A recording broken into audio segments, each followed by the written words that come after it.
मित्रों नमस्कार। Mission financial freedom में सफलता के लिए हम आपके लिए पुस्तक श्रृंखला प्रस्तुत कर रहे हैं ताकि फाइनेंशियल फ्रीडम आपको आसानी से मिल सके। तो इस पुस्तक श्रृंखला में यह तीसरी पुस्तक चल रही थी, 30 दिन में बने शेयर मार्केट में सफल निवेशक। यह पुस्तक 30 भागों में बांट करके प्रस्तुत की गई है, जिसका कि आज आखिरी लेसन यानी 30वां लेसन है, जिसका कि टाइटल है शेयर बाजार पारिभाषिक शब्दावली। मित्रों, यह लेसन सबसे बड़ा है, तो धैर्यपूर्वक समय निकालकर इसको पूरा सुनिएगा ताकि आपको फाइनेंशियल फ्रीडम पाने की जर्नी में सहूलियत हो, आसानी हो और आप अपनी मंजिल तक आसानी से पहुंच सकें। जो आप नहीं कर सकते उसे आप जो कर सकते हैं उसमें बाधा मत बनने दीजिए। John R Buden. Heading outlook. Rating के साथ जुड़ा हुआ यह शब्द भी भावी संभावनाओं को दर्शाता है। कंपनी, संस्था या देश का भविष्य क्या है अथवा इसकी क्या संभावना है जैसे सवाल पूछते समय आउटलुक शब्द का उपयोग किया जाता है। आउटलुक के आधार पर ही निवेश करने का निर्णय कंपनी को लिया जाता है, क्योंकि आउटलुक पॉजिटिव, नेगेटिव या फिर स्टेबल स्थिर हो सकता है। निवेशकों के लिए यह हितकारक है कि वे निवेश करते समय कंपनी, संस्था या देश के आउटलुक पर ध्यान दें। Order book. हेडिंग है कंपनी की ऑर्डर बुक में कितने ऑर्डर बकाया पड़े हैं, इसकी जानकारी के आधार पर कंपनी के कार्य परिणाम, भविष्य एवं स्थिरता का अनुमान लगाया जा सकता है।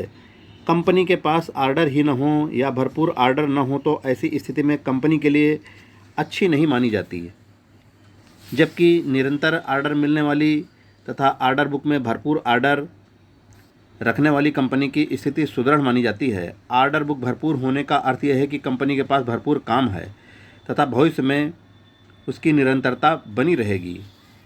आर्बिट्रेज एक शेयर बाजार से निर्धारित शेयरों की कम भाव पर खरीदारी करके उसे दूसरे बाजार में ऊंचे भाव पर बेच देने की प्रवृत्ति को आर्बिट्रेज कहा जाता है। उदाहरण स्वरूप बीएसई पर एबीसी कंपनी के शेयर 145 रुपये 20 पैसे के भाव पर खरीदकर उसी समय एनएसई पर 145 रुपये 30 पैसे पर बेच देने की प्रक्रिया को आर्बिट्रेज कहते हैं। इस प्रकार आपको 10 पैसे का अंतर मिलता है। ये सौदे एक ही समय किए जाते हैं तथा इसमें बड़ी संख्या में सौदे किए जाते हैं। पुराने समय में एक ही समय पर एक ही स्क्रिप्ट के अलग अलग भाव हुआ करते थे, परंतु अब ऑनलाइन ट्रेडिंग सुविधा होने से इसकी मात्रा काफ़ी घट गई है। अब इस प्रकार के सौदों में भाव का अंतर काफ़ी कम होता है, परंतु भारी मात्रा में सौदे होने से इसमें भरपूर लाभ अर्जित होता है। इस प्रकार का कारोबार करने वालों को आर्बिट्रेजर कहा जाता है। कई बार एक ही कमोडिटी, करेंसी या सिक्योरिटीज के 3-4 एक्सचेंज पर अलग अलग भाव अंतर पर सौदे होते हैं, जिसमें एक बाजार से नीचे भाव में खरीद कर दूसरे बाजार में ऊंचे भाव पर बेचा जाता है। यहाँ महत्वपूर्ण यह है कि ये सौदे दोनों एक्सचेंजों पर एक ही समय पर किए जाते हैं। ब्रोकर इस काम के लिए विशेष स्टाफ रखते हैं जो बीएसई और एनएसई दोनों पर भरपूर मात्रा में सौदे करते रहते हैं। Heading arbitration. इस शब्द का अर्थ आर्बिट्रेज से काफ़ी अलग है। आर्बिट्रेशन का अर्थ है विवादों का निपटान। जब ब्रोकर और ब्रोकर के बीच या ब्रोकर और ग्राहक के बीच कोई विवाद हो जाता है तो इस प्रकार के विवाद को निपटाने के लिए मध्यस्थ की नियुक्ति की जाती है, जिसे आर्बिट्रेटर कहा जाता है, और उसके निपटान की प्रक्रिया को आर्बिट्रेशन प्रोसेस कहा जाता है। शेयर बाजार में ऐसे विवादों के निपटान के लिए एक खास विभाग एक्सचेंज के नियमों एवं उपनियमों के तहत कार्य करता है। इस प्रकार के मामलों में आर्बिट्रेटर की नियुक्ति एक्सचेंज के नियमों के अनुसार होती है और उसके द्वारा किए गए निर्णय ब्रोकर और ग्राहकों पर लागू होते हैं। इस प्रक्रिया में आर्बिट्रेटर दोनों पक्षों को सुनने के बाद अपना निर्णय देता है। हेडिंग ऑक्शन यानी नीलामी। शेयर बाजार में जब कोई निवेशक शेयर बेच देता है परंतु उस समय उसकी डिलीवरी देने में विफल हो जाता है तो एक्सचेंज की कार्य पद्धति के तहत निवेशक के शेयर डिलीवरी दायित्व को उतारने के लिए उतने ही शेयरों का आवश्यक रूप से ऑक्शन नीलाम किया जाता है। इस प्रक्रिया में ऑक्शन के जरिए उतनी संख्या के शेयर बाजार के वर्तमान भाव पर ब्रोकर के द्वारा खरीदे जाते हैं और उसके भाव अंतर का बोझा निवेशक से भरपूर वसूला जाता है। इसका कारण यह है कि निवेशक ने अपने पास शेयर हुए बिना भी उनको बेच दिया था। हमने इसके पहले शॉर्ट सेल्स, खोटी बिक्री की चर्चा की थी। उसमें भी शॉर्ट सेल्स करने वाले निवेशक को बाजार भाव पर शेयर खरीद कर डिलीवरी देनी होती है, परंतु जब कोई निवेशक स्वेच्छा से ऐसा नहीं करता है तो बाजार के नियमों के तहत स्टॉक एक्सचेंज द्वारा आवश्यक रूप से नीलामी के मार्फत उस सौदे का निपटान किया जाता है। Heading allotment. कंपनियों के सार्वजनिक निर्गम यानी कि IPO के दौरान निवेशकों द्वारा किए गए आवेदन पर मिले हुए शेयरों को शेयर अलॉटमेंट कहा जाता है। Heading STT।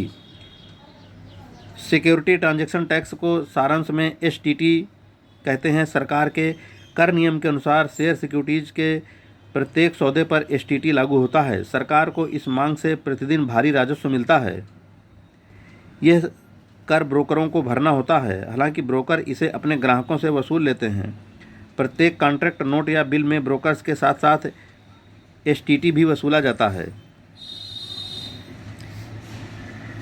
Heading FII। Share बाजार को नचाने वाला, बाजार की चाल निर्धारित करने वाला।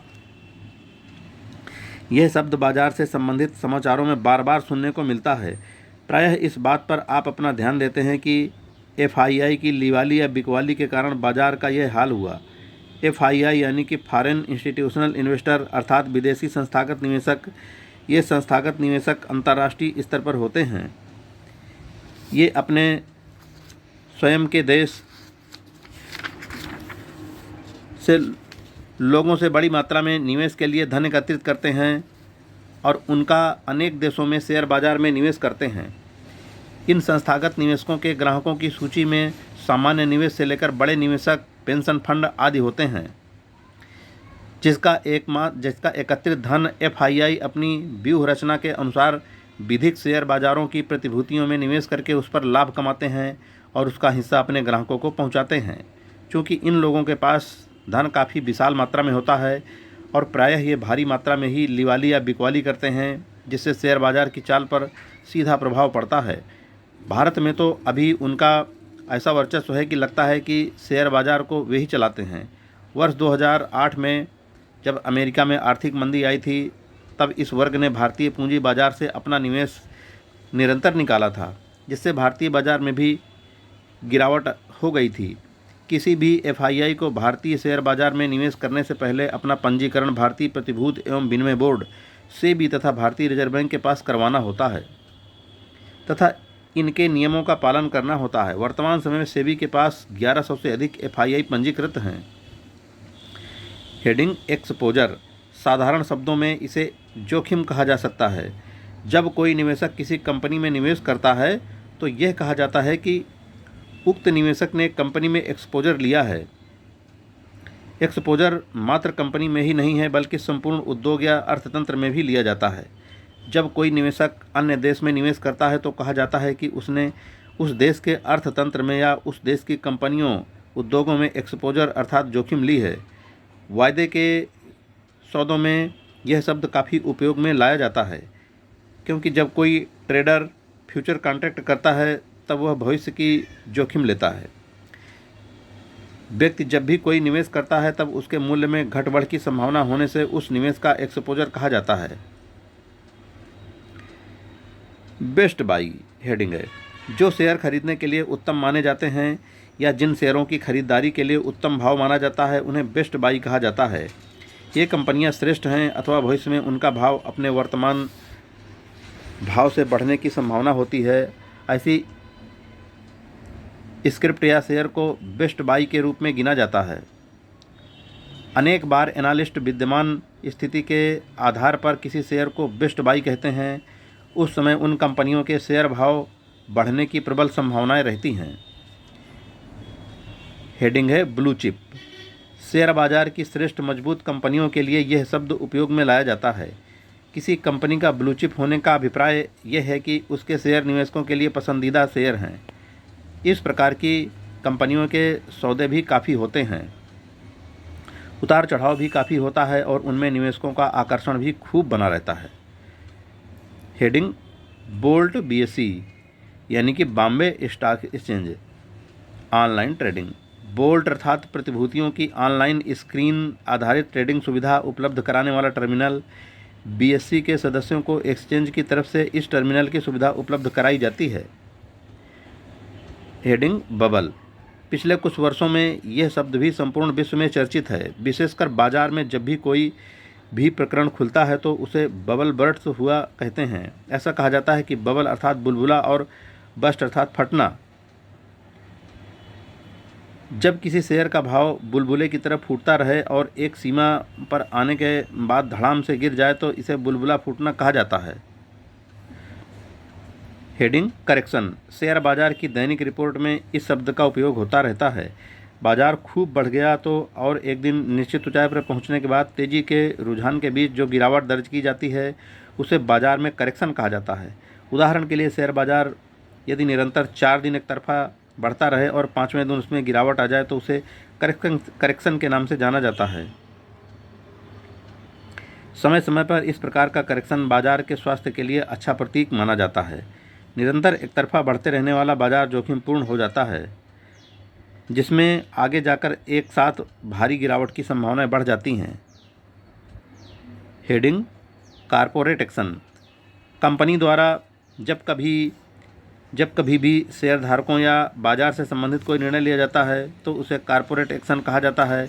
उदाहरण के लिए लाभांश, ब्याज का भुगतान, right, bonus issue, merger, demerger, buyback, open offer जैसी बातें कॉरपोरेट एक्शन कही जाती हैं। Heading contract note. शेयर बाजार में सौदे करते समय कॉन्ट्रैक्ट नोट का काफ़ी महत्व है। आप जिस शेयर ब्रोकर के जरिए शेयरों की खरीद बिक्री करें उससे हर बार कॉन्ट्रैक्ट नोट लेने का आग्रह करें। आपके शेयरों के सौदे किस समय तथा किस भाव पर हुए, उस पर कितनी दलाली, security, transaction tax, service tax लगा है, इन सब का उल्लेख कॉन्ट्रैक्ट नोट में होता है। आपको ब्रोकर से सौदे के 24 घंटे के भीतर कॉन्ट्रैक्ट नोट मिल जाता है, परंतु सामान्य रूप से ब्रोकर इसमें 3-4 दिन का समय लगा देते हैं। कॉन्ट्रैक्ट नोट पाना आपका अधिकार बनता है और यही आपके सौदे का दस्तावेजी प्रमाण भी है। यदि किसी कारण से आपका ब्रोकर विफल हो जाए और आपको अपने सौदे के शेयर या उसकी रकम उससे निकालनी है तो इस कॉन्ट्रैक्ट नोट के आधार पर ही आप अपना दावा पेश कर सकते हैं। ब्रोकर के विफल होने पर एक्सचेंज कॉन्ट्रैक्ट नोट के आधार पर ही आपका दावा मान्य करता है, जिसमें आपको एक्सचेंज की तरफ से 10 लाख रुपए तक की सुरक्षा मिलती है। ऐसी स्थिति में कॉन्ट्रैक्ट नोट ही एकमात्र दस्तावेज है जो आपके दावे का आधार बनता है। ऐसा होने पर आपका दावा वैध नहीं माना जाएगा। अतः ब्रोकरों के साथ व्यवहार करते समय कॉन्ट्रैक्ट नोट लेने का आग्रह करें, इसकी उपेक्षा न करें तथा इसे संभाल कर अपने पास रखें। याद रखें, इस कॉन्ट्रैक्ट नोट पर ब्रोकर का सेबी पंजीकरण क्रमांक होना भी आवश्यक है। Heading cornering.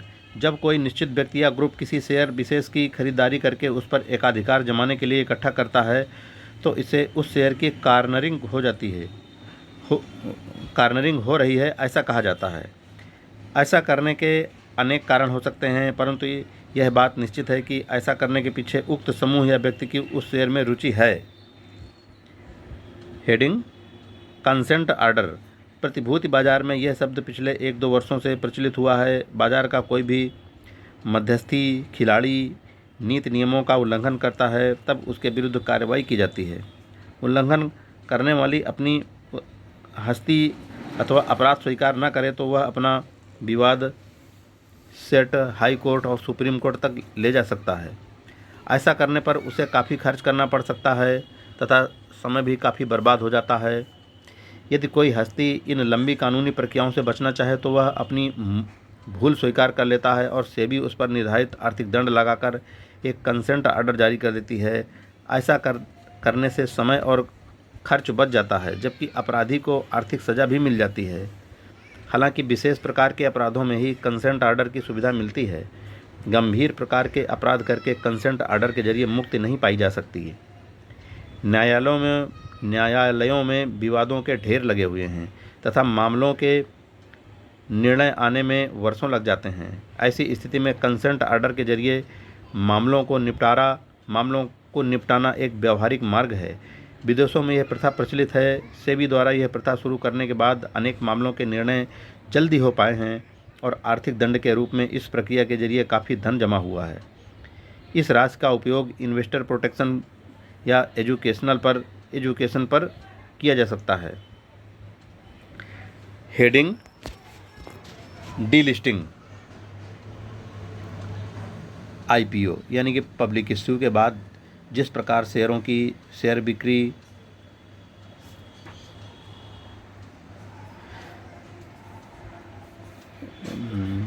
Delisting IPO public issue के बाद जिस प्रकार शेयरों की शेयर बाज़ार में लिस्टिंग होती है, उसी प्रकार अनेक बार कंपनियां अपने शेयरों की शेयर बाज़ार में डीलिस्टिंग करवाती हैं। शेयर डीलिस्टिंग हो जाने के बाद उनके सौदे शेयर बाज़ार पर नहीं हो सकते। इस प्रकार डीलिस्टिंग शेयरधारकों एवं निवेशकों के हित में नहीं है। डीलिस्टिंग अलग अलग कारणों से होती है। कोई कंपनी डीलिस्टिंग करार का पालन नहीं करती है और डीलिस्टिंग की फीस नहीं भरती है, तब एक्सचेंज पहले उसके शेयरों को सस्पेंड कर देता है। उसके बाद भी यदि कंपनी निर्धारित समय के अंदर डीलिस्टिंग करार में वर्णित शर्तों का पालन नहीं करती है तो अंत में एक्सचेंज उसके शेयरों को डीलिस्ट करने की नोटिस दे देते हैं। ऐसा होने पर भी यदि कंपनी कोई उत्तर न दे तो एक्सचेंज उसके शेयरों को अपनी सूची से हटा देती है। इस प्रकार की डीलिस्टिंग एक सज़ा के रूप में या कार्रवाई के रूप में होती है, जिसका भोग उसके शेयरधारकों को भोगना पड़ता है, जिससे वे अपने शेयरों के सौदे बाज़ार में नहीं कर सकते और शेयरों की प्रवाहिता शून्य हो जाती है। जबकि अनेक बार कंपनियां अपनी स्वेच्छा से डीलिस्टिंग कराती हैं। ऐसा करते समय कंपनियों को सेबी के डीलिस्टिंग दिशा निर्देशों का पालन करना होता है, जिसके तहत कंपनी को शेयरधारकों के पास से स्वयं ही शेयर खरीदने पड़ते हैं। इस प्रकार स्वैच्छिक डीलिस्टिंग के मामले में उसके शेयरधारकों को नुकसान सहन नहीं करना पड़ता है। डिसइन्वेस्टमेंट यह शब्द पिछले कुछ वर्षों से अपनी अर्थव्यवस्था और बाजार में प्रचलित हुआ है। इन्वेस्टमेंट का अर्थ है निवेश करना, जबकि डिसइन्वेस्टमेंट का मतलब है निवेश खाली करना। सरकारी अर्थात सार्वजनिक क्षेत्र की कंपनियों की स्थापना सरकार ने की होती है, जिससे उस कंपनी का संपूर्ण मालिकाना हक सरकार के पास ही रहता है। बदलते समय और उदारीकरण के वातावरण में निजीकरण का दायरा बढ़ता जा रहा है। सरकार इन सार्वजनिक क्षेत्र की कंपनियों से अपना हिस्सा निवेश खाली करती है तो इसे डिसइन्वेस्टमेंट कहा जाता है।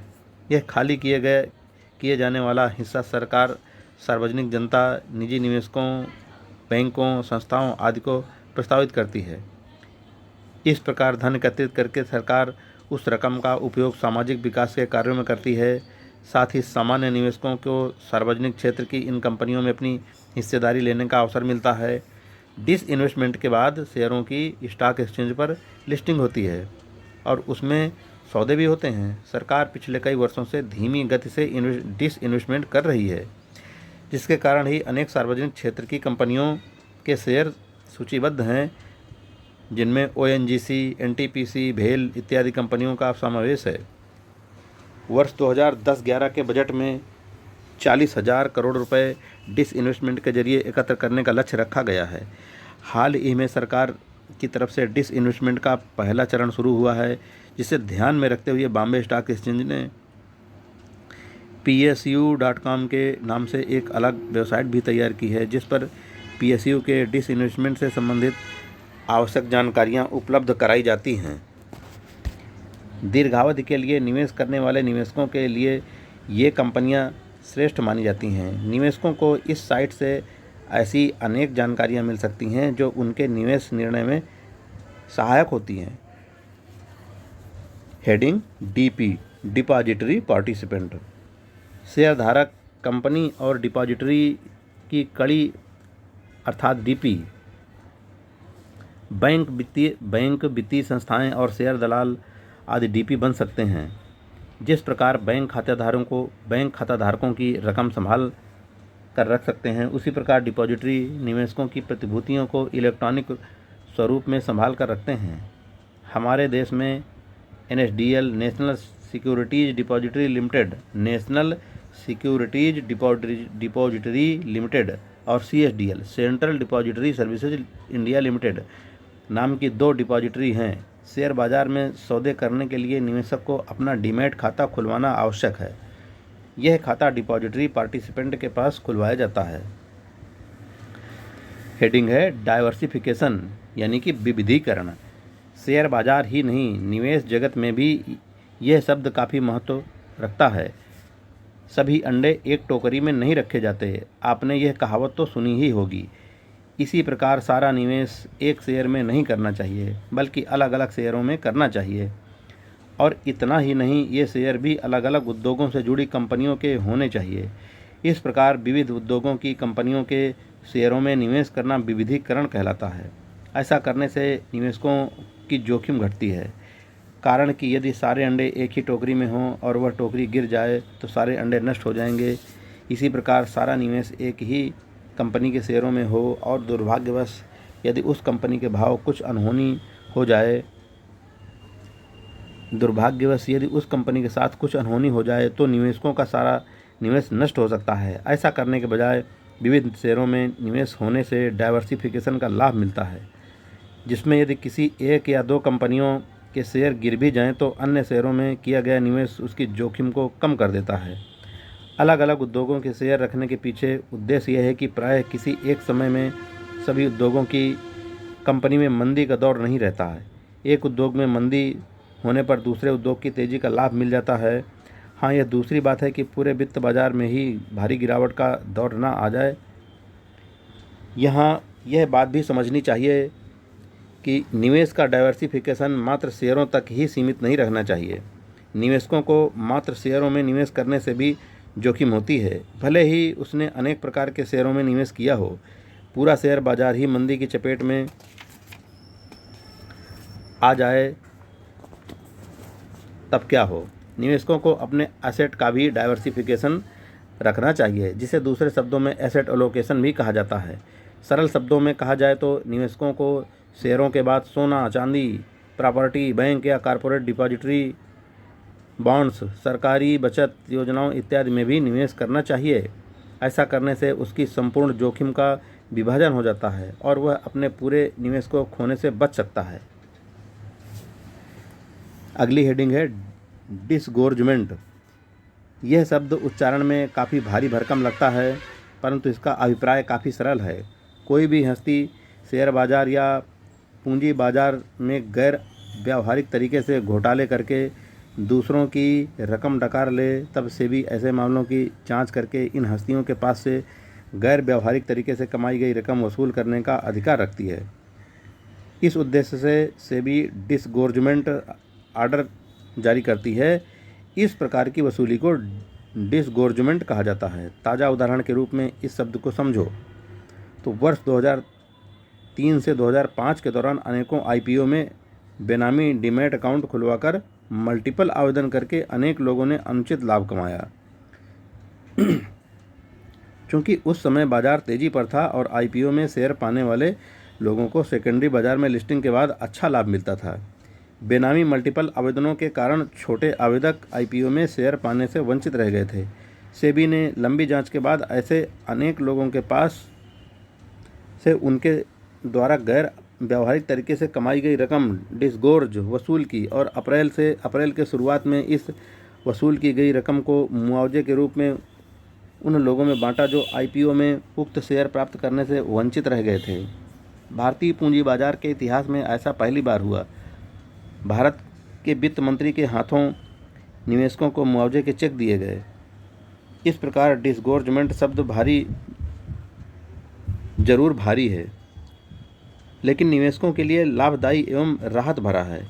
इस उदाहरण से निवेशकों में सिस्टम तथा बाजार के प्रति विश्वास बढ़ना स्वाभाविक है। सेबी अपने इस प्रकार से उन लोगों पर अंकुश बनाए रखती है जो बाजार में गैर कानूनी और गैर व्यावहारिक तरीके से लाभ कमाना चाहते हैं। हेडिंग है डिस्क्लोजर। यह शब्द सेबी के नियमों से लेकर शेयर बाजार या तमाम नीति नियमों में उपयोग किया जाता है। साधारण अर्थों में इसका अर्थ है खुलासा करना, अर्थात डिस्क्लोज करना। इस शब्द का पूंजी बाजार में काफ़ी महत्व है। इसके आधार पर ही निवेश का निर्णय लिया जाता है। निवेशकों को कंपनी तथा उसके मध्यस्थों के बारे में आवश्यक जानकारियां समय समय पर मिलती रहें, इसके लिए सेबी समय समय पर डिस्क्लोजर के नियम बनाती एवं संशोधित करती रहती है। निवेश करने का सही निर्णय लेने में ये जानकारियां आपके काफ़ी महत्वपूर्ण रखती हैं। Heading issuer. प्रतिभूतियां जारी करने वाली कंपनी या संस्थान को इश्यूअर कहा जाता है। साधारण शब्दों में शेयर या प्रतिभूतियां जारी करने वाली कंपनियों या संस्थाओं को इश्यूअर कहा जाता है। Heading fundamental. शेयर बाजार या फिर कंपनी से संबंधित रिपोर्टों में अनेक बार फंडामेंटल शब्द पढ़ने या सुनने को मिलता है। उदाहरण के तौर पर कंपनी के या बाजार के फंडामेंटल मजबूत हैं या कमज़ोर हैं, इत्यादि इत्यादि। फंडामेंटल अर्थात मूलभूत तत्व या परिणाम। कंपनी बिक्री, नफ़ा, आय, मार्जिन, डिमांड इत्यादि के संबंध में अच्छा प्रदर्शन करती हो तो फंडामेंटल की दृष्टि से कंपनी मजबूत गिनी जाती है। इसी प्रकार अनेक कंपनियों के परिणाम अच्छे आने पर या अन्य उत्साहवर्धक नीतियों की घोषणा या अच्छी प्रगति होने पर बाजार में सकारात्मक रुझान दिखाई देता है तो यह आर्थिक जगत के मजबूत फंडामेंटल का आधार बनता है। निवेशकों को पूंजी बाजार में निवेश करते समय कंपनियों एवं बाजार के फंडामेंटल पर विशेष ध्यान देना चाहिए। अनेक बार कंपनियों का फंडामेंटल तो मजबूत रहता है परंतु बाजार का फंडामेंटल कमज़ोर रहने से शेयरों के भाव कम रह सकते हैं। निवेशकों को ऐसे समय में कंपनी के फंडामेंटल को अधिक महत्व देना चाहिए। हेडिंग है गाइडेंस।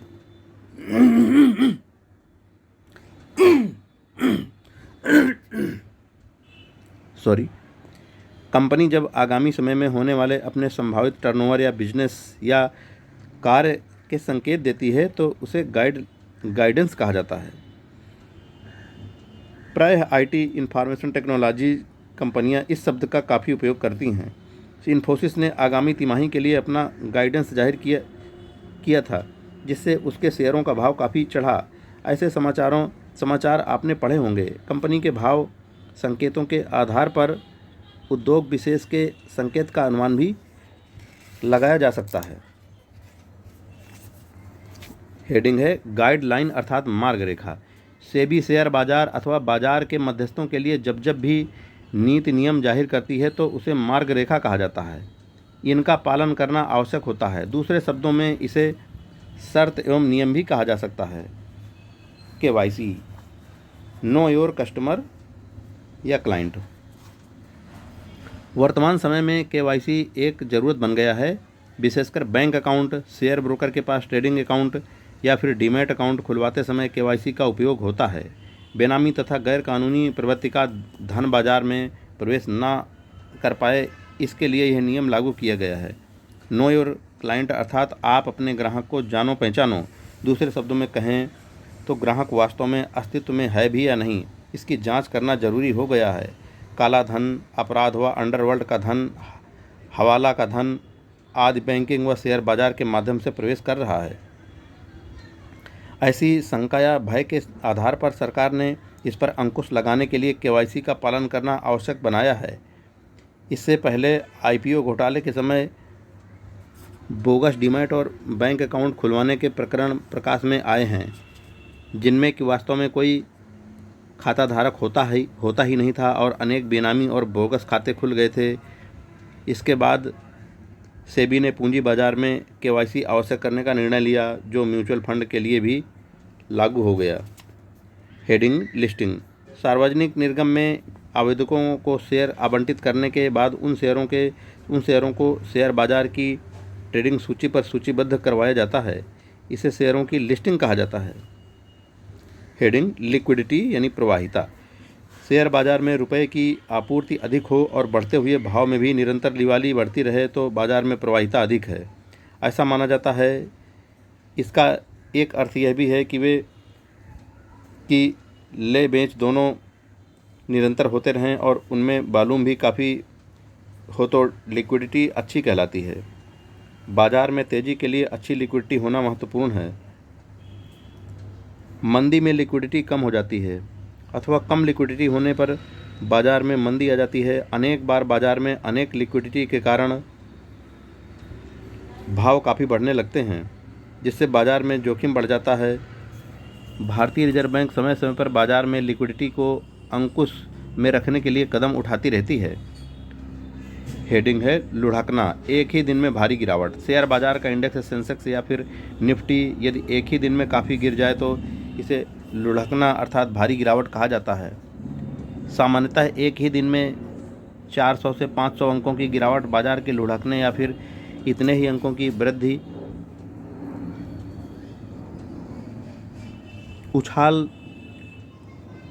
बाजार के उछालने का प्रतीक माना जाता है। हेडिंग है मार्केट ब्रेड, बाजार की चाल एवं प्रवृत्ति को दर्शाने वाली बातों को मार्केट ब्रेड्थ कहा जाता है। शेयर बाजार में जब यह जानना हो कि बाजार की चाल सकारात्मक है या नकारात्मक तो इसका अनुमान निकालने के लिए मार्केट ब्रेड्थ को देखना चाहिए। एक्सचेंज पर सूचीबद्ध कंपनियों में से जितनी भी कंपनियों के दिन भर के दौरान सौदे होते हैं उनमें से बढ़ने वाली और घटने वाली दोनों स्क्रिप्टें होती हैं। यदि बढ़ने वाली स्क्रिप्टों की संख्या अधिक हो तो मार्केट ब्रेड्थ पॉजिटिव और यदि घटने वाली स्क्रिप्टों की संख्या अधिक हो तो मार्केट ब्रेड्थ नेगेटिव कही जाती है। उदाहरण स्वरूप बीएसई पर सूचीबद्ध कंपनियों में यदि किसी दिन 2500 स्क्रिप्टों में सौदे हुए हों और उसमें से 1500 स्क्रिप्टों के भाव बढ़े हों और 1000 स्क्रिप्टों के भाव घटे हों, मार्केट ब्रेड्थ पॉजिटिव अर्थात सकारात्मक कही जाती है। इसके विपरीत होने पर मार्केट ब्रेड्थ नेगेटिव अर्थात नकारात्मक कहलाती है। बाजार का रुझान जानने के लिए निवेशकों को घटने वाली और बढ़ने वाली स्क्रिप्टों पर ध्यान देना चाहिए। यह संख्या शेयर बाजार की वेबसाइट पर उपलब्ध है। बीएसई और एनएसई दोनों की वेबसाइट पर मार्केट ब्रेड्थ 25 स्क्रिप्टें बढ़ी हैं और 5 घटी हो तो सेंसेक्स की मार्केट ब्रेड्थ पॉजिटिव कही जाती है। इसी प्रकार प्रत्येक इंडेक्स की अपनी अपनी मार्केट ब्रेड्थ मानी जा सकती है। हेडिंग है प्लेज शेयर, गिरवी रखे गए शेयर। कोई भी निवेशक या खुद कंपनियों के प्रमोटर शेयरों को बैंक या अन्य वित्तीय संस्थानों के पास गिरवी रखकर ऋण ले सकते हैं। इस प्रकार ऋण के लिए बतौर गारंटी गिरवी रखे गए शेयरों को प्लेज शेयर कहा जाता है। कंपनियों के इस मार्ग से शेयर गिरवी रखकर ऋण सुविधाएं लेती हैं और उसका उपयोग करती हैं, विकास कार्यों पर करती हैं। ऋण लेने के लिए यह एक आसान एवं अच्छा मार्ग है, परंतु सत्यम कंप्यूटर घोटाले के बाद हुई जांच में सेबी का ध्यान इस तरफ गया कि कंपनी के प्रमोटर भारी संख्या में शेयर गिरवी रखकर धन इकट्ठा करके उसका अन्यत्र उपयोग कर लेते हैं, जिससे कंपनी को कोई फ़ायदा नहीं होता है। इस विषय में पारदर्शिता के अभाव में निवेशकों को इस सच्चाई का पता नहीं लग पाता है कि प्रमोटरों की कंपनी में कितनी शेयरधारिता है, क्योंकि प्रमोटरों की शेयरधारिता ही इस बात का संकेत है कि प्रमोटरों का कंपनी के साथ कितना हित जुड़ा हुआ है। सत्यम घोटाले के उजागर होने के बाद ही सेबी ने समय समय पर प्रमोटरों द्वारा गिरवी रखे गए उनके हिस्से के शेयरों की जानकारी घोषित करने का दिशा निर्देश जारी किया। निवेशकों को प्रमोटरों की शेयरधारिता पर ध्यान देना चाहिए। हेडिंग है प्रॉफिट बुकिंग, शेयर बाजार में यह शब्द सबसे अधिक महत्व का है, जो कि न केवल समझाने के लिए महत्वपूर्ण है बल्कि इसका अमल भी महत्वपूर्ण है। जब आप कोई शेयर 45 रुपये के भाव पर लें और एक आधे वर्ष बाद उसका भाव 85 रुपये हो जाए और आप यह शेयर बेचकर नफ़ा कर लें तो इसे प्रॉफिट बुकिंग कहा जाता है। सामान्यतः निवेशक लालच में इतना आकर्षक लाभ मिलने पर भी और अधिक बढ़ने के लालच में उन शेयरों को बेचकर प्रॉफिट बुक नहीं करते, जिससे अनेक बार फिर से भाव घट जाने पर या तो उनका नफ़ा जाता रहता है या वे नुकसान में भी जा सकते हैं। जब तक आप 45 रुपये का शेयर 85 रुपये में बेचते नहीं हैं तब तक आपका वह नफ़ा सिर्फ कागज़ों पर ही सीमित रहता है। वास्तव में उसे बेचकर अपनी रकम प्राप्त करने पर ही आप प्रॉफिट हासिल कर सकते हैं। निवेशकों को कौन सा शेयर किस भाव पर निकाल कर अपना प्रॉफिट बुक कर लेना चाहिए, इसकी समझ होनी जरूरी है। अगली हेडिंग है पेनी स्टॉक्स, जिन शेयरों का भाव पैसों में अर्थात 10 पैसे से लेकर 90 पैसे तक या फिर ₹1 ₹2 में बोला जाता हो, उन्हें पेनी स्टॉक्स कहा जाता है। ऐसी कंपनियां बिल्कुल घटिया दर्जे की मानी जाती हैं तथा इनके शेयरों का कोई खरीदार नहीं रहता है। प्रायः ऐसी कंपनियां जेड ग्रुप में रहती हैं और इन कंपनियों में अधिकांशतः सटोरियों या ऑपरेटर हिस्सा लेते हैं। अपवाद स्वरूप अनेक बार ऐसी कंपनियों में भी कोई कंपनी ऐसी होती है जो टर्न अराउंड हो सकती है। हेडिंग है पीबीटी, प्रॉफिट बिफोर टैक्स, अर्थात सरकार को चुकाए जाने वाले करों के भुगतान के पूर्व का लाभ। पीबीटी यह मुनाफा है, वह मुनाफा है जिसमें सरकार को चुकाए जाने वाले करों टैक्स का समायोजन नहीं किया जाता। रिकवरी, यह करेक्शन से बिल्कुल विपरीत स्थिति दर्शाती है, अर्थात निरंतर घटते हुए बाजार में जब गिरावट रुक जाए और बाजार बढ़ने लगे तो इसे रिकवरी कहा जाता है। बाजार एक साथ घटता ही रहे तो इसे मंदी गिना जाता है, परंतु मंदी के कुछ दिनों के बाद बाजार में सुधार हो तो उसे रिकवरी कहते हैं। जिस प्रकार किसी बीमार आदमी के स्वास्थ्य में दवा लेने के बाद कुछ सुधार हो तो उसे रिकवरी कहते हैं, उसी प्रकार गिरते हुए बाजार में सुधार होने पर रिकवरी कहा जाता है। अगली हेडिंग है रीलिस्टिंग। रीलिस्टिंग की डीलिस्टिंग की तरह ही एक शब्द है रीलिस्टिंग। जब कोई कंपनी एक या अनेक कारणों से नियमों का उल्लंघन करने पर डिलिस्ट कर दी जाती है तो उसके बाद वह कंपनी फिर से उन नियमों का पालन करके एक्सचेंज में अपने शेयर फिर से लिस्ट करवा लेती है।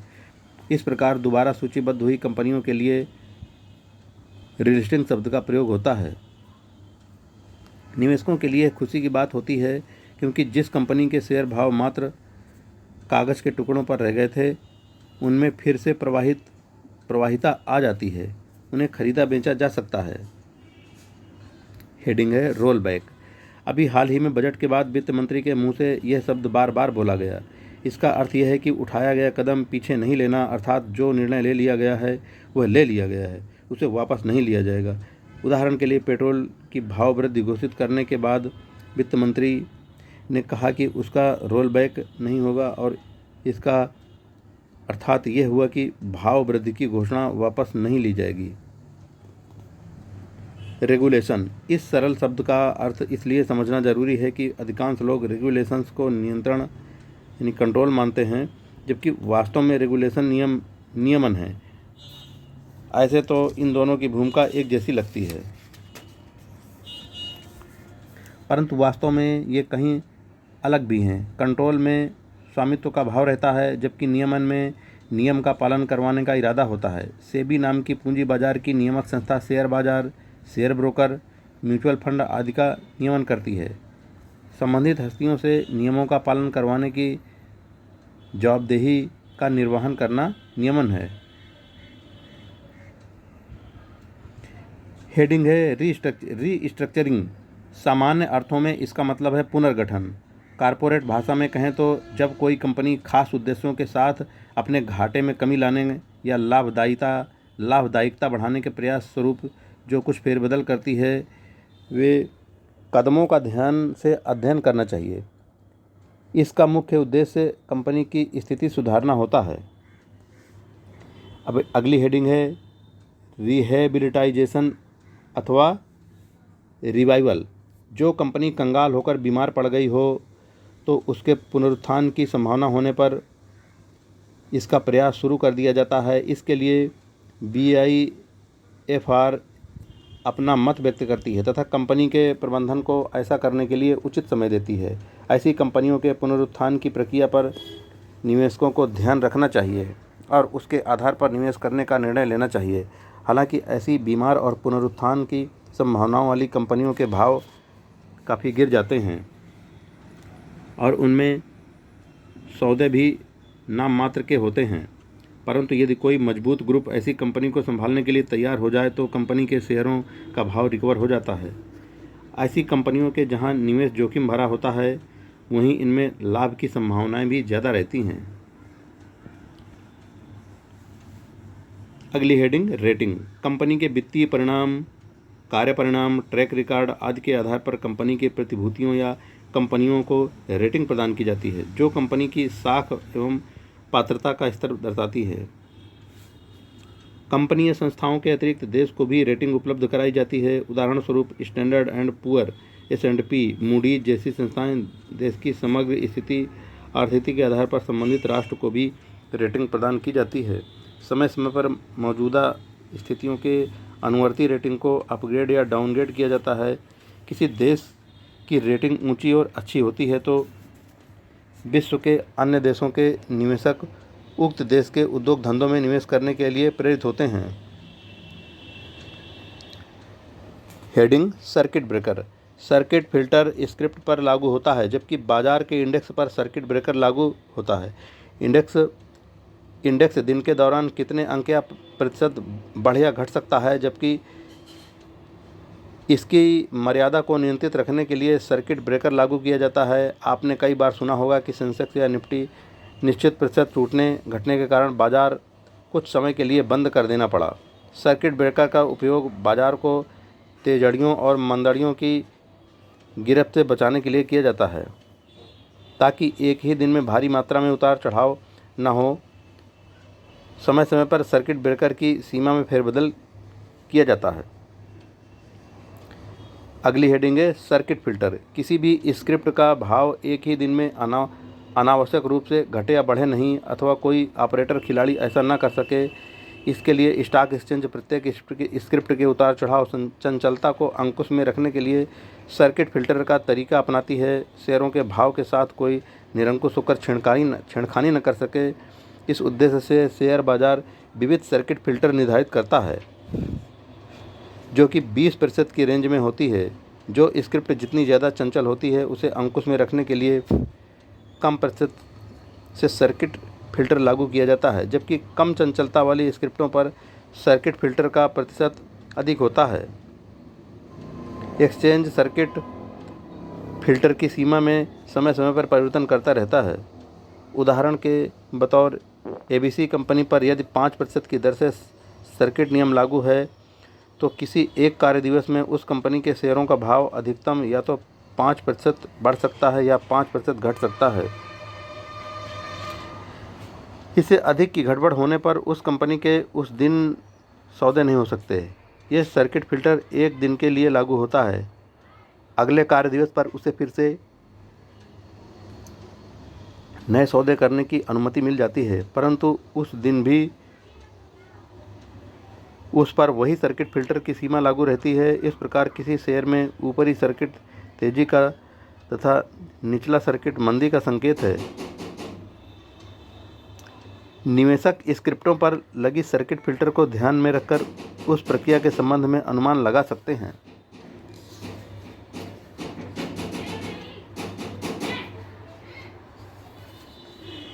हेडिंग है सर्कुलर ट्रेडिंग। शेयर बाजार में सटोरियों या ऑपरेटरों का एक ऐसा वर्ग भी रहता है जो अपनी पसंदीदा स्क्रिप्ट की आस में ही खरीद बिक्री करके उसके भाव को अपनी इच्छित दिशा में ले जाने का प्रयास करता रहता है। इस समूह के लोग पहले से ही आपस में साँठगांठ कर लेते हैं और आपस में ही शेयरों को खरीद बेचकर उस शेयर के प्रति बाजार में विशेष रुझान बनाने का प्रयास करते हैं। इस प्रकार की ट्रेडिंग को सर्कुलर ट्रेडिंग कहा जाता है। सामान्य निवेशकों के लिए यह खेल समझना कठिन जरूर है, परंतु निरंतर निरीक्षण एवं अनुभव के आधार पर इस तरह के खेल को समझा जा सकता है और उनके इस जाल से बचा जा सकता है। एक्सचेंज का सर्विलांस विभाग भी ऐसे सौदों पर विशेष नज़र रखता है और ऐसे मामले सामने आने पर उन पर आवश्यक कानूनी कार्रवाई भी करता है। आम निवेशकों को तेज़ी के समय किसी विशेष स्क्रिप्ट की खरीदारी करने से पहले इस भाव का विशेष ध्यान रखना चाहिए कि कहीं उसमें सर्कुलर ट्रेडिंग करके उन्हें लुभाने का प्रयास तो नहीं किया जाता। अब स्टॉप लॉस। प्रॉफिट बुकिंग की तरह ही बाजार में लॉस की अर्थात घाटे की बुकिंग करनी होती है, जिसे स्टॉप लॉस कहा जाता है, तथा उचित समय पर ऐसा न कर पाने पर घाटा बढ़ता जाता है।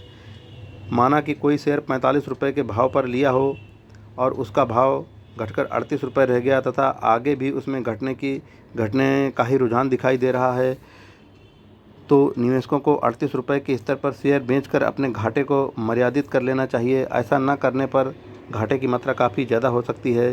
रोज़ रोज़ की खरीद बिक्री के दौरान प्रॉफिट बुकिंग और स्टॉप लॉस की नीति का उपयोग प्रचुर मात्रा में होता है। स्टॉप लॉस को दूसरे शब्दों में कहें तो इसका अर्थ है कि घाटे की मर्यादा को नियंत्रित कर लेना।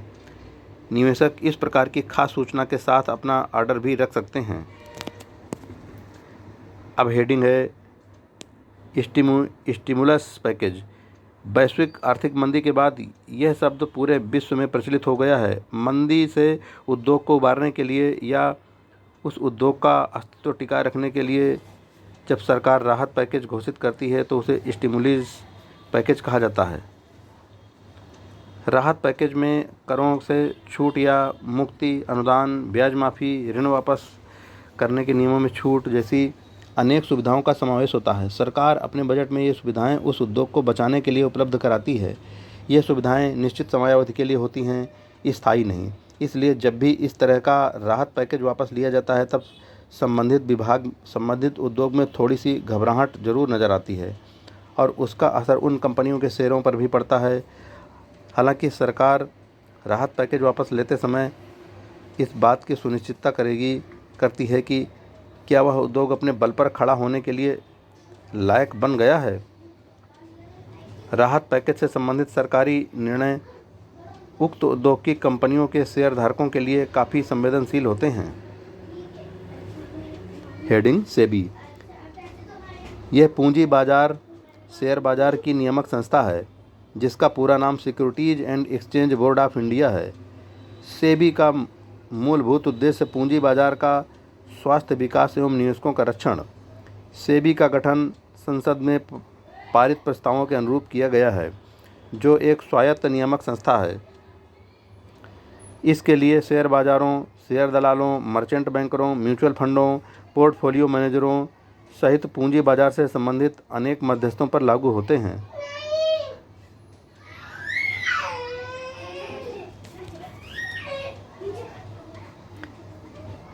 हेडिंग है सेट अर्थात सिक्योरिटीज अपीलेट ट्रिब्यूनल, AST। यह सेबी से संबद्ध एक न्यायालय के समान जुडिशरी बॉडी है। सेबी के आदेश के सामने सेट में अपील की जा सकती है। सेट के आदेश सेबी को मानने पड़ते हैं या सेबी उसके सामने भी अपील कर सकती है और हाई कोर्ट में भी अर्जी कर सकती है। जिस प्रकार इनकम टैक्स के सामने अपील में जाने के लिए इनकम टैक्स अपीलेट ट्रिब्यूनल होती है, उसी प्रकार सेट एक ट्रिब्यूनल है। स्वीट यानी स्वेट इक्विटी। IPL मैच के विवाद के दौरान यह शब्द थोड़ा चर्चा में आया था, परंतु शेयर बाजार और आर्थिक जगत में यह शब्द वर्षों से प्रचलित है। कंपनी जब अपने कर्मचारियों एवं निदेशकों को रियायती शर्तों पर इक्विटी शेयर देती है तब ऐसे शेयरों को स्वीट शेयर कहा जाता है। सामान्यतः ये स्वीट इक्विटी शेयर कर्मचारियों एवं निदेशकों को उनके द्वारा कंपनी के हित में किए गए महत्वपूर्ण योगदान के बदले दिए जाते हैं। कभी कभी ये शेयर बिल्कुल निःशुल्क भी दिए जाते हैं।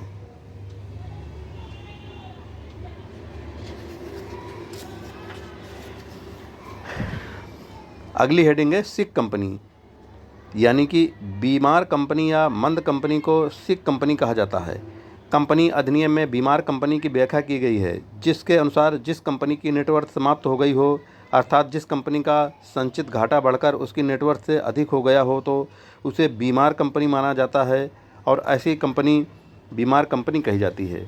बीमार हो चुकी कंपनी का इलाज हो सकता है, जिसके तहत प्रमोटर कंपनी में अन्य धन का निवेश करते हैं, दूसरे प्रमोटरों को सहयोगी बनाते हैं, जिससे वह कंपनी बीमारी से बाहर आ सकती है।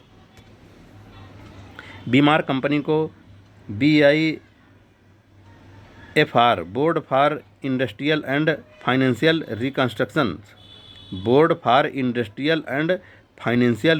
रिकंस्ट्रक्शंस में सूचीबद्ध कराना होता है। यह बोर्ड कंपनी की स्थिति की जांच करके उसके इलाज की सलाह देता है। यदि उसे सुधारने का कोई रास्ता नज़र नहीं आता तो ऐसी कंपनियों को वाइंड अप यानी कैन करने की सलाह दी जा सकती है। निवेशकों को ऐसी कंपनियों पर दोहरी नज़र रखनी चाहिए।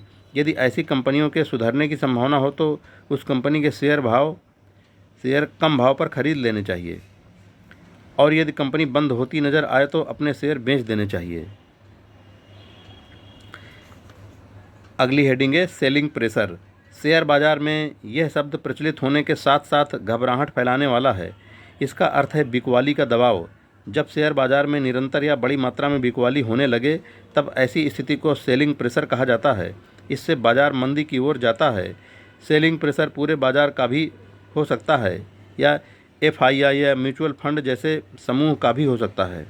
जब किसी एक वर्ग द्वारा बिकवाली का दबाव हो तो ज़्यादा चिंता की बात नहीं, परंतु जब यह दबाव सभी वर्गों में हो तो ऐसी स्थिति चिंताजनक होती है।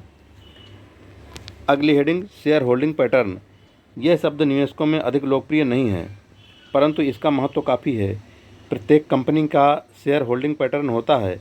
इसका अर्थ यह है कि उक्त कंपनी की शेयर पूंजी में किस किस वर्ग के कितने शेयर हैं, इसकी जानकारी शेयर होल्डिंग पैटर्न कहलाती है तथा इसके आधार पर कंपनी का मूल्यांकन भी किया जा सकता है। किसी भी कंपनी में अलग अलग शेयरधारक होते हैं, जिससे कंपनी के प्रमोटरों के अलावा सार्वजनिक जनता, विदेशी संस्थागत निवेशक यानी कि एफआईआई, म्यूचुअल फंड, घरेलू संस्थागत निवेशक जिसमें बीमा कंपनियां, बैंकों आदि का समावेश होता है, एनआरआई, अनिवासी भारतीय आदि होते हैं। सामान्यतः जिस कंपनी में प्रमोटरों की शेयरधारिता अधिक होती है उसे मजबूत कंपनी माना जाता है। इसका कारण यह है कि कंपनी के प्रमोटरों का हिस्सा अधिक होने पर वे उसके विकास के लिए अधिक सक्रिय एवं गंभीर रहते हैं। ऐसा माना जाता है कि जिस कंपनी की शेयरधारिता में जनता का हिस्सा कम होता है, बाजार में उनके शेयर कम रहते हैं, जिससे बाजार में उसकी मांग बढ़ने पर भाव ऊंचे रहने या बढ़ने की संभावना अधिक रहती है। इसी प्रकार एफआईआई, वित्तीय संस्थाओं और म्यूचुअल फंड की शेयरधारिता अधिक होने वाली कंपनियों को भी अच्छा माना जा सकता है, क्योंकि उन कंपनियों में फंडामेंटल मजबूती के आधार पर ही तो उन वित्त विशेषज्ञों ने इनमें निवेश किया होगा, ऐसा माना जा सकता है। इस प्रकार कंपनी के शेयर होल्डिंग पैटर्न को देखकर उस कंपनी की सेहत का सहज ही अनुमान लगाया जा सकता है। प्रत्येक कंपनी की स्वयं की वेबसाइट या शेयर बाजार की वेबसाइट पर प्रत्येक कंपनी का शेयर होल्डिंग पैटर्न उपलब्ध है। निवेशक निवेश करने से पहले संबंधित कंपनी के शेयर होल्डिंग पैटर्न को देख लें, ऐसी सलाह दी जाती है। अगली हेडिंग है शॉर्ट कवरिंग। शॉर्ट सेल्स, बनावटी बिकवाली शब्द की चर्चा हमने पहले की थी। इस बार इसमें से सृजित दूसरे शब्द शॉर्ट कवरिंग को समझाते हैं। बाजार जब गिरावट की तरफ होता है तो उस समय मंदड़िए हाथ में शेयर न होने पर भी उनकी बिकवाली कर देते हैं, जिससे यदि बाजार उनकी धारणा के अनुसार और घटता है तो वे घटे हुए भाव पर शेयर खरीद कर उसकी डिलीवरी दे देते हैं अथवा सौदे को भाव अंतर के साथ बराबर कर देते हैं।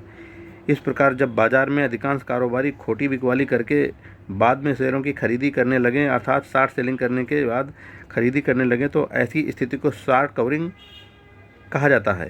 शेयर बाजार से संबंधित इस शब्द का अखबारों में या दैनिक मार्केट रिपोर्ट में काफ़ी उपयोग होता है।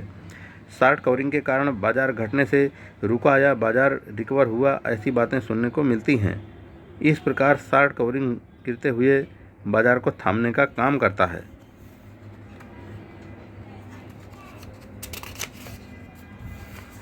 अगली हेडिंग है शेयर बाजार में डिस्काउंट। शेयर बाजार में डिस्काउंट का दूसरा अर्थ भी होता है जब बाजार में किसी कंपनी के शेयर का भाव उसके मूल भाव से नीचे चल रहा हो, उसे डिस्काउंटेड कहा जाता है। इसे बिलो पार अर्थात सम मूल्य से कम भी कहा जाता है। दूसरी तरफ किसी कंपनी के शेयरों का विद्यमान बाजार भाव यदि उसके संभावित भाव से कम चल रहा हो तो इसे भी शेयर डिस्काउंट पर मिल रहा है, ऐसा कहा जाता है। यह हुई शेयर भाव में डिस्काउंट की बात। दूसरी तरफ शेयर बाजार में अनेक ऐसी घटनाएं एवं समाचार होते हैं जहां इस शब्द का उपयोग किया जाता है।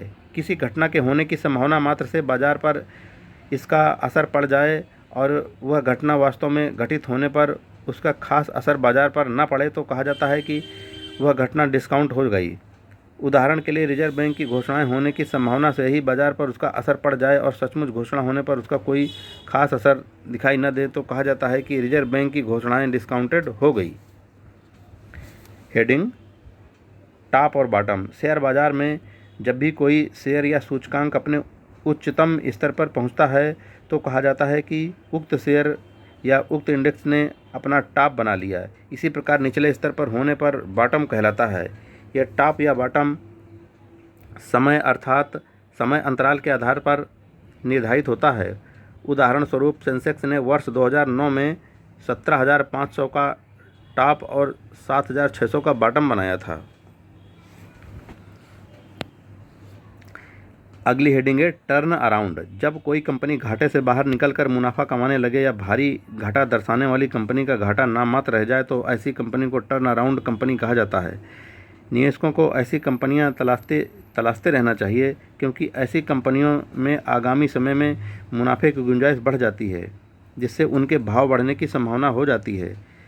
व्यापारिक पत्रिकाओं, रिसर्च एजेंसियों, स्टॉक एक्सचेंज की वेबसाइट का निरंतर अवलोकन करके इस प्रकार की कंपनियों को चिन्हित किया जा सकता है। कई बार किसी निश्चित उद्योग में मंदी का दौर समाप्त होने पर इस क्षेत्र से जुड़ी कंपनियां टर्न अराउंड हो जाती हैं। इसी प्रकार कई बार पूरा बाजार भी टर्न अराउंड होता है, जिसमें बाजार निरंतर गिरावट वाले निगेटिव रुझान से निकलकर सकारात्मक की ओर प्रस्थान करता है। अगली हेडिंग है टेक ओवर। जब कोई एक कंपनी दूसरी कंपनी का अधिग्रहण करती है तो इसे टेक ओवर कहा जाता है। कॉरपोरेट क्षेत्र में बड़ी कंपनियां अपने जैसा ही कारोबार करने वाली छोटी परंतु अच्छी कंपनियों का टेक ओवर करके अपना कद बढ़ाती हैं। आपने कुछ समय पूर्व स्टील क्षेत्र की टाटा स्टील द्वारा विदेशी कंपनी कोरस के अधिग्रहण की बात सुनी होगी। अभी हाल ही में फोर्टिस हेल्थकेयर ने विदेशी कंपनी पार्कवे का मेजॉरिटी हिस्सा अधिग्रहित किया। भारतीय एयरटेल अफ्रीका की जेन कंपनी का अधिग्रहण करके चर्चा में रही है। कोई भी कंपनी जब दूसरी कंपनी का टेक ओवर करती है तब उसका स्वामित्व या नियंत्रण अपने कब्जे में ले लेती है, जिसके कारण ये टेक ओवर शेयरधारकों एवं निवेशकों के लिए संवेदनशील एवं महत्वपूर्ण हो जाते हैं। जब कोई मजबूत और समर्थ कंपनी किसी दूसरी कमज़ोर कंपनी का अधिग्रहण करती है तो कमज़ोर कंपनी के शेयरधारक खुश हो जाते हैं, जबकि अधिग्रहण करने वाली कंपनी के शेयरधारक सोचते हैं कि इससे उनकी कंपनी का बोझ न बढ़े तो अच्छा है। टेक ओवर परस्पर आपसी सहमति से भी होता है तथा बाजार की व्यूह रचना के साथ चालाकी से भी किया जाता है, जिसमें अनेक बार जिस कंपनी का टेक ओवर किया जाता है उस कंपनी के मैनेजमेंट को अंधेरे में भी रखा जाता है। इस प्रकार के टेक ओवर वार के अनेक किस्से कॉर्पोरेट इतिहास में दर्ज हैं। ऐसे टेक ओवर को होस्टाइल टेक ओवर कहा जाता है। इस विषय की जटिलता एवं शेयरधारकों की सुरक्षा एवं हितों के विभिन्न मुद्दों को ध्यान में रखते हुए सेबी ने टेक ओवर रेगुलेशंस बनाया है और समय समय पर आवश्यकता अनुसार उसमें सुधार भी किया जाता है। निवेशकों को कॉर्पोरेट टेक ओवर के किस्सों पर नज़र रखनी चाहिए, क्योंकि आगामी वर्षों में ऐसे किस्से बढ़ने की संभावना है। भारी प्रतिस्पर्धा में न टिक पाने वाली छोटी एवं मध्यम कद की कंपनियों को विशालकाय कंपनियां टेक ओवर कर लें तो ऐसे में उन छोटी कंपनियों की किस्मत बदल जाती है, जिसका प्रभाव दोनों कंपनियों के शेयर भावों पर पड़ता है। अगली हेडिंग है टारगेट। इसका सरल अर्थ है लक्ष्य। शेयर बाजार में टारगेट शब्द का उपयोग शेयरों के भाव के संदर्भ में व्यापकता से उपयोग किया जाता है। विशेषकर एनालिस्ट अपनी रिपोर्ट में इस शब्द का उपयोग करते हैं। उदाहरण के लिए एक कंपनी के शेयरों का भाव आगामी 3 महीनों या 6 महीनों में 500 रुपये तक पहुंचने का टारगेट है। इस टारगेट अर्थात लक्ष्य के लिए एनालिस्ट विभिन्न कारण भी बताते हैं। टारगेट भाव शॉर्ट टर्म के लिए अधिक उपयोग किया जाता है और उसमें परिस्थितियों के अनुसार समय समय पर बदलाव भी किया जाता है।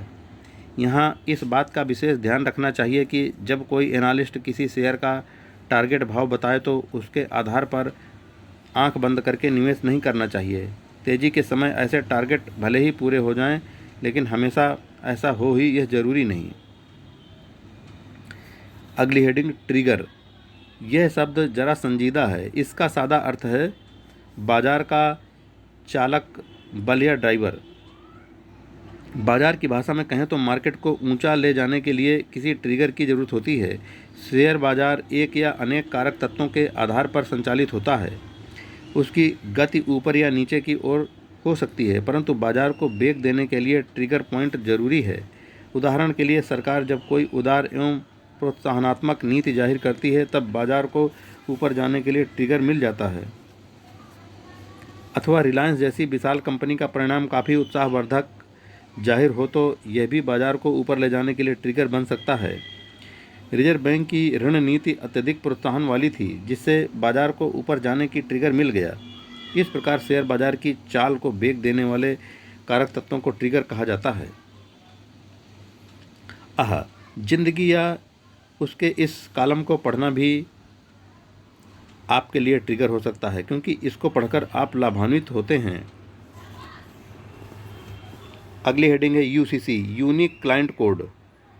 शेयर दलालों के पास अपना पंजीकरण कराने वाले प्रत्येक ग्राहक को एक कोड नंबर दिया जाता है। ब्रोकर के पास शेयरों के सौदे लिखवाते समय ग्राहकों को यह कोड नंबर बताना होता है।